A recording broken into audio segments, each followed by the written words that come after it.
E5 TV news కు స్వాగతం. ముందుగా హెడ్లైన్. రైతులకు కేంద్రం శుభవార్త. మేడ్చల్ శామీర్పేటలో మెట్రో. చంద్రబాబు అన్ని వర్గాలను మోసం చేశారు. వైసీపీ ఎమ్మెల్సీ వరదు కళ్యాణి విమర్శ. పలు కీలక నిర్ణయాలకు ఏపీ కేబినెట్ ఆమోదం. కొత్త ఏడాదిలో రైతులకు కేంద్ర ప్రభుత్వం శుభవార్త తెలిపింది. పంటల బీమా పథకాలైన ప్రధానమంత్రి ఫసల్ బీమా యోజన, పునర్వ్యవస్థీకరించిన వాతావరణ ఆధారిత పంటల బీమా పథకాలను 2025-26 వరకు కొనసాగించడంతో పాటు వాటి కేటాయింపులకు పెంచాలని నిర్ణయించింది. ఈ రెండు పథకాలను కొనసాగించే ప్రతిపాదనకు బుధవారం ప్రధాని మోదీ నేతృత్వంలో సమావేశమైన కేంద్ర మంత్రివర్గం ఆమోదముద్ర వేసింది. ఈ పథకాలను 2020-21 నుంచి 2024-25 ఆర్థిక సంవత్సరం వరకు 66,550 కోట్లు కేటాయించగా, దాని 2021-22 నుంచి 2025-26 ఆర్థిక సంవత్సరం గాను 69,501.5.71 కోట్లకు పెంచింది. కేంద్ర నిర్ణయంతో 69,501.5.71 కోట్లకు పెంచింది. కేంద్ర నిర్ణయంతో 2026 వరకు రైతులకు మేలు జరగనుంది. అలాగే బీమా పథకాల అమల్లో భారీ మొత్తంలో సాంకేతికతను వినియోగించేందుకు 824.77 కోట్లతో fund for innovation and technology ఏర్పాటుకు కేంద్రం ఆమోదం తెలిపింది. ఈ టెక్నాలజీ పంట నష్టం అంచనాలను త్వరితగతిన తెలుసుకోవడంతో పాటు క్లయింట్ సెటిల్మెంట్ వివాదాలను తగ్గించేందుకు దోహదపడుతుంది. పుష్ప 2 నిర్మాత మైత్రి మూవీస్ కు హైకోర్టులో ఊరట లభించింది. సంధ్య థియేటర్స్ తొక్కిసలాట ఘటనలో మైత్రి మూవీస్ నిర్మాతలు రవిశంకర్, నవీన్ ను అరెస్ట్ చేయొద్దంటూ హైకోర్టు ఆదేశం. నిర్మాతలపై కేసు నమోదు చేసిన పోలీసులు ఫైల్ చేసిన కేసును కొట్టివేయాలని హైకోర్టులో క్వాట్ పిటిషన్ వేసిన నిర్మాతలు తదుపరి విచారణ కొరకు కౌంటర్లు దాఖలు చేయాలని పోలీసులకు నోటీసులు. విచారణ 2 వారాలకు వాయిదా పడింది. హైదరాబాద్ నగర ఉత్తర ప్రాంత వాసులకు రాష్ట్ర ముఖ్యమంత్రి రేవంత్ రెడ్డి నూతన సంవత్సర కానుకిచ్చారు. నార్త్ సిటీకి త్వరలో మెట్రో రైలు సౌకర్యం కల్పించాలని నిర్ణయించారు. పారడైజ్ నుంచి మేడ్చల్ వరకు 23 కిలోమీటర్లు, జేబీఎస్ నుంచి శామీర్పేట వరకు 22 కిలోమీటర్లు మెట్రో రైలును పొడిగిస్తున్నట్లు ప్రకటించారు. బుధవారం పురపాలక శాఖ ముఖ్య కార్యదర్శి Dana Kishore, Hyderabad airport metro rail limited HAML MD NVS రెడ్డితో సమావేశమైన సీఎం ఈ మేరకు 2 కారిడార్లకు సంబంధించిన సమగ్ర ప్రాజెక్టు నివేదిక DPR తయారీపై చర్చించి నిర్ణయం తీసుకున్నారు. ఆయా కారిడార్లకు సంబంధించిన DPRను 3 నెలల్లో పూర్తి చేయాలని సూచించారు. రాష్ట్ర సచివాలయంలో సీఎం చంద్రబాబు అధ్యక్షతన మంత్రివర్గ సమావేశం కొనసాగుతుంది. ఈ భేటీలో పలు కీలక నిర్ణయాలను కేబినెట్ ఆమోదం తెలిపింది. అమరావతిలో 2,733 కోట్లతో చేపట్టనున్న పనులతో పాటు CRDA 44వ సమావేశంలో నిర్ణయం తీసుకున్న 2 పనులకు ఆమోద ముద్ర వేసింది. మున్సిపల్ చట్ట సవరణ ఆర్డినెన్స్ కు అంగీకారం తెలిపింది. భవన నిర్మాణాలు, లేఅవుట్ల అనుమతులు జారీ అధికారంపై సమావేశంలో చర్చ జరిగింది. ఏపీలో 7 నెలల చంద్రబాబు పాలన ప్రజలను ఏడిపించే పాలనగా కొనసాగిందని వైసీపీ ఎమ్మెల్సీ వరదు కళ్యాణి ఆరోపించారు. ప్రజలకిచ్చిన హామీలో ఏ ఒక్కటి నెరవేర్చకపోవడంతో 2024 వెన్నుపోటు నామ సంవత్సరంగా మిగిలిపోతుందని తెలిపారు. అన్ని వర్గాల ప్రజలను మోసం చేశారని ఎద్దేవా చేశారు. 50% పైగా ఉన్న మహిళలను నట్టేట ముచ్చారని అన్నారు. కూటమి నాయకుల మోసాలకు రాష్ట్ర ప్రజలు బలయ్యారని వెల్లడించారు. మహిళల్ని నెట్ట నిలువున మోసం చేసిన పరిస్థితి మనం చూస్తూ ఉన్నాం. ఈరోజు తీసుకుంటే ప్రతిసారి మనం తెలుగు సంవత్సరాలకి ప్రతి సంవత్సరానికి ఒక పేరు పెడతాం. ప్రజలందరూ కూడా 2024 సంవత్సరంని ఈ కూటమి ప్రభుత్వం అధికారంలోకి వచ్చాక వెన్నుపోటు నామ సంవత్సరం అని పిలుస్తూ ఉన్నారు. అంత ఘోరంగా చంద్రబాబు నాయుడు గారు ప్రజలకి వెన్నుపోటు పడవడం జరిగింది. చూస్తే హామీల వరద పారించారు ఎన్నికల సమయంలో. ఈరోజు చూస్తే ప్రజలకి బురద చూపిస్తూ ఉన్నారు. అలాగే ఆకాశాన్ని భూమిని కలిపేస్తామన్నంత హామీలు ఇచ్చి ఈరోజు ప్రజల్ని నట్టేట ముంచారు. చంద్రబాబు నాయుడు గారట విజనరీ పాలన ఇస్తానని చెప్పారు. ఈరోజు హామీలు మర్చిపోయే గజనీ పాలన ఈ 7 నెలల్లో మనం చూసాం. అలాగే తీసుకుంటే మాటలు, పథకాలు ఇస్తామనే మాటలు కోటలు దాటే, అమలు మాత్రం కనీసం గడప కూడా దాటని పరిస్థితి మనం చూస్తూ ఉన్నాం. బాబు షూరిటీ పథకాలు గ్యారంటీ అన్నారు. ఈరోజు అతని మాటలకి పథకాలకి వారంటీ లేదు అని చూపిస్తూ ఉన్నారు. ఫుడ్ టు రిచ్ స్లోగన్ అంట ఎన్నికల సమయంలో తెగ ఓదరగొట్టారు. ఈరోజు ప్రజల్ని ఫూల్స్ని చేసే పరిస్థితి క్లియర్గా కనిపిస్తూ ఉంది ఆంధ్రప్రదేశ్ రాష్ట్రంలో. అలాగే మనం తీసుకుంటే ప్రతి దగ్గర కూడా ప్రతి వర్గానికి కూడా చంద్రబాబు నాయుడు గారు ముఖ్యమంత్రి అయ్యాక మోసం చేయడం వలన ప్రజలందరూ 7 నెలల పాలన ఎలా ఉంది అంటే ప్రజలు చెప్తూ ఉన్నారు, ఏడిపించే పాలన చంద్రబాబు నాయుడు గారు చేశారు అని చెప్పి ప్రతి ఒక్క ప్రజలు చెప్తూ ఉండే పరిస్థితి. 3 సార్లు ప్రజలు నమ్మి చంద్రబాబు నాయుడు గారికి ఓటేస్తే 3 సార్లు కూడా ఎన్నో రకాలుగా మోసం చేశారు. 4వసారి నేను మారిపోయాను అని చెప్పి మళ్ళీ ప్రజల దగ్గరికి వచ్చేసరికి ప్రజలు మళ్ళీ నమ్మి ఓటేశారు. ఇప్పుడు ఈ 7 నెలల పాలన చూసి ఎలుగుబంటి తోలి ఎన్నాళ్ళు వృద్ధికినా కూడా నలుపే కానీ తెలుపు కాదు అన్న చందంగా ఉంది మా పరిస్థితిని ఈరోజు ఆంధ్రప్రదేశ్ రాష్ట్రంలో ప్రజలు బాధపడే పరిస్థితిని తీసుకొచ్చారు. అసలు ఎన్నికల టైంలో పవన్ కళ్యాణ్ గారు అలాగే చంద్రబాబు నాయుడు గారు కూటమి అభ్యర్థులు ఎన్నెన్ని హామీలు ఇచ్చారు. సూపర్ 6 అంట. సూపర్ 6 ఈ రోజు ఒక్కటి కూడా అమలు కాని పరిస్థితి మనం క్లియర్ గా చూస్తూ ఉన్నాం. వైఎస్ఆర్సీపీ రాష్ట్ర అధికార ప్రతినిధి పుత్తా శివశంకరెడ్డి ప్రెస్ మీట్. ఆ అక్రమ నివాసంలో ఉండడము ఏం సంకేతాలు మనం ఇస్తున్నాము? మనమే చట్టాలు తయారు చేస్తాము, మనమే చట్టాలు పాటించాలని చెప్తాము, కానీ మనమే అటువంటి అక్రమమైనటువంటి కట్టడాలు ఉండడం అనేటువంటిది సమంజసమేనా? ఒక్కసారి దీని యొక్క చూసుకున్నట్లయితే వీళ్ళు ఆ నిర్మాణం గురించి ఇప్పుడు ఏదైతే లింగమనేని ఎస్టేట్ అంటున్నాం కదా, చంద్రబాబు గారు ఉండేటువంటి ఎస్టేట్ లింగమనేని ఎస్టేట్ అనేటువంటిది అంటున్నాం కదా, అక్కడ గతంలో 2014 సంవత్సరంలో ఉమ్మడి రాష్ట్రంలో ఉన్నప్పుడు అప్పుడు ప్రతిపక్షంలో తెలుగుదేశం పార్టీ ఉండే పిఏసి చైర్మన్గా రేవూరి ప్రకాష్ రెడ్డి అనేటువంటి వ్యక్తి ఉండే.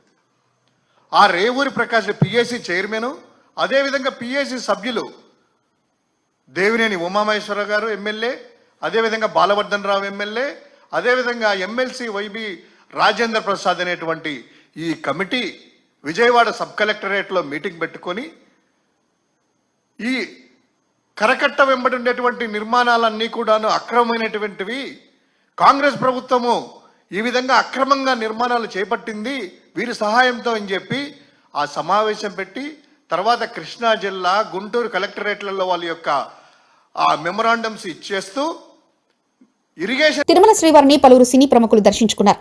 గురువారం వీఐపీ ప్రారంభ విరామ దర్శన సమయంలో హాస్యనటులు శ్రీనివాసరెడ్డి, సత్యం రాజేష్ కుటుంబ సభ్యులతో కలిసి స్వామివారి సేవలో పాల్గొన్నారు. దర్శనానంతరం వీరికి తిరుమల తిరుపతి దేవస్థాన అధికారులు స్వామివారి తీర్థప్రసాదాలు అందజేశారు. ఆలయం వెలుపల హాస్యనటులతో సెల్ఫీలు దిగేందుకు భక్తులు ఉత్సాహం చూపారు.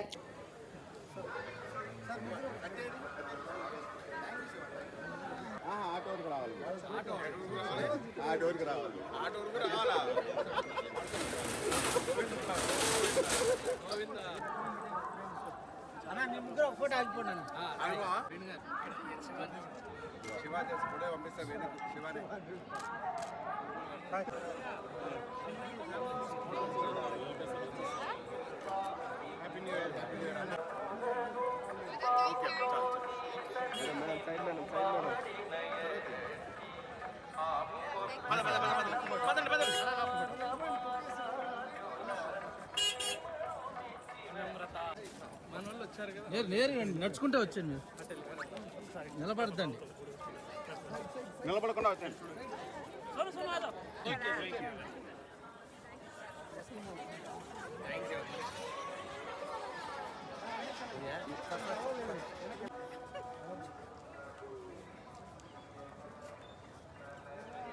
చాలా ఫుటేజ్ వచ్చింది చక్కగా ఫోన్లు పెట్టారు. అందరికీ నూతన సంవత్సర శుభాకాంక్షలు. ఈ కొత్త సంవత్సరంలో ఇక్కడికి వచ్చి వెంకటేశ్వర స్వామి గారి ఆశీస్సులు తీసుకొని కొత్త సంవత్సరాన్ని స్టార్ట్ చేస్తున్నాం. ఈ అవకాశం నాకు మా ఫ్రెండ్స్ రాజేష్ వాళ్ళు వెళ్తూ నాకు కూడా రావటం చాలా హ్యాపీ ఫీల్ అవుతుంది. ఈ రకంగా తిరుమల ద్వారా ప్రేక్షకులందరికీ న్యూ ఇయర్ విషెస్ చెప్పడం చాలా సంతోషంగా ఉంది. స్వామివారి కృప, కరుణాక్ష ఆశీస్సులు మీకు ఎప్పుడూ ఉంటాయి. CMR engineering college girls hostel వద్ద ఉద్రిక్తత. హైదరాబాద్ మేడ్చల్ సిఎంఆర్ గర్ల్స్ హాస్టల్లో బాత్రూంలో విద్యార్థులుండగా సిబ్బంది వీడియోలు తీశారని విద్యార్థుల ఆరోపణ. దాదాపు 300 పైగా వీడియోలు ఉన్నాయని ఆరోపిస్తున్న విద్యార్థులు కాలేజ్ గర్ల్స్ హాస్టల్ వద్ద బైఠాయించి నిరసన తెలుపుతున్న విద్యార్థి సంఘాల నాయకులు. సిఎంఆర్ గర్ల్స్ హాస్టల్ వద్దకు చేరుకుని 4 అనుమానితులను అదుపులో తీసుకున్నారు పోలీసులు.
ప్రభుత్వ మెడికల్ కళాశాల ఎదుట ఎంబీబీఎస్ విద్యార్థులు ధర్నా నిర్వహించారు. ఆసిఫాబాద్ జిల్లా కేంద్రంలోని ప్రభుత్వ మెడికల్ కళాశాల ఎదుట ఎంబీబీఎస్ విద్యార్థులు ధర్నా, మెడికల్ కళాశాలలో ప్రొఫెసర్లు, అసిస్టెంట్ ప్రొఫెసర్లను నియమించాలని, సరైన వసతులు కల్పించాలంటూ మెడికల్ కాలేజ్ ఎదుట ధర్నాకు దిగారు ఎంబీబీఎస్ విద్యార్థులు.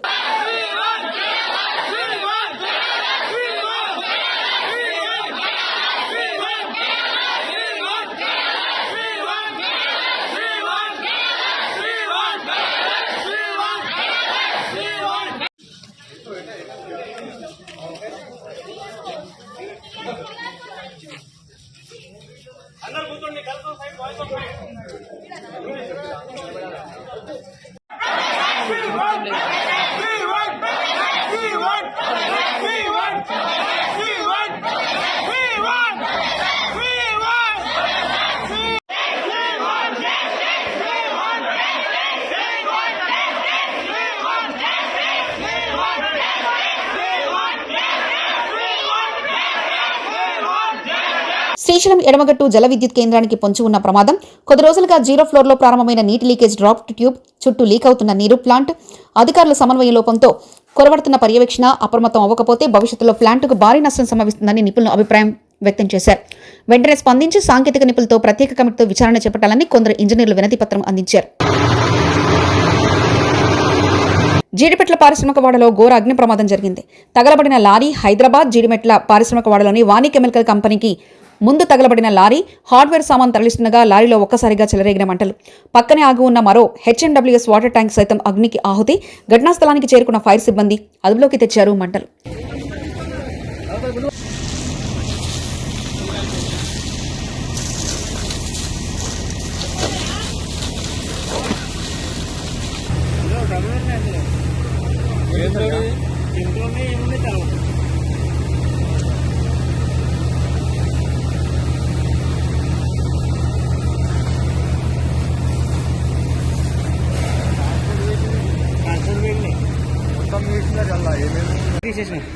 అంటే ఆన్లో వెళ్ళిపోయిందా? సైడ్లు పోతే పోనీ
రైతులకు కేంద్రం శుభవార్త. మేడ్చల్ శామీర్పేటలో మెట్రో. చంద్రబాబు అన్ని వర్గాలను మోసం చేశారు. వైసీపీ ఎమ్మెల్సీ వరదు కళ్యాణి విమర్శ. పలు కీలక నిర్ణయాలకు ఏపీ కేబినెట్ ఆమోదం. ఇవి బులెటిన్ విశేషాలు. చూస్తూనే ఉండండి E5 టీవీ న్యూస్.